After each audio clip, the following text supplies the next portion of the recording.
এখানে আমি ফ্ল্যাশের ইন্টারফেসটা নিয়ে আলোচনা করব। ফ্ল্যাশে প্রবেশ করার পরে এরকম একটা স্ক্রিন পাওয়া যায়। উপরে দেখতে পাচ্ছি মেনু বার রয়েছে। এখানে মোট 11টা মেনু রয়েছে এবং এই মেনুতে ক্লিক করলে বিভিন্ন অপশন রয়েছে। এর মধ্যে এই অপশনগুলো নিয়ে কাজ করতে হয়।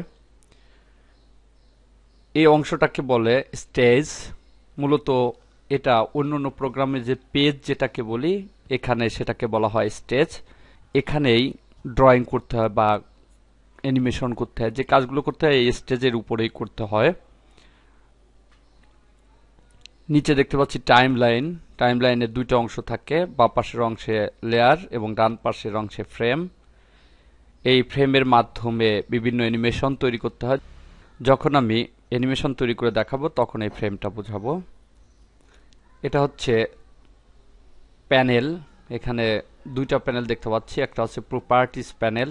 এখানে সাধারণ অবস্থায় এই স্টেজের প্রপার্টিস থাকে এবং যদি কোনো অবজেক্ট এখানে আঁকা হয় তখন সেই অবজেক্টের প্রপার্টিসগুলো এখানে শো করে এবং এখান থেকে বিভিন্ন ধরনের পরিবর্তন করা যায়।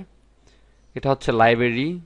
এই স্টেজে ব্যবহৃত যে অবজেক্টগুলো আমরা ইম্পোর্ট করে নিয়ে আসি সেগুলো এই লাইব্রেরিতে রেখে দেওয়া হয়।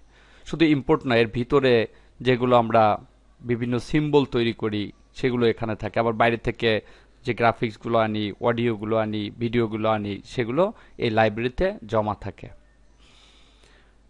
এটা হচ্ছে সেই প্যানেল। ডান পাশে দেখতে পাচ্ছি টুল বার।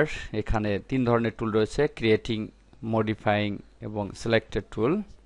এখানে এই টুল বারের টুলগুলো নিয়ে বিভিন্ন ধরনের ড্রয়িং এবং বিভিন্ন ধরনের ড্রয়িং এর উপর মডিফাই করা হয়। এটা হচ্ছে মূলত ফ্ল্যাশের ইন্টারফেস।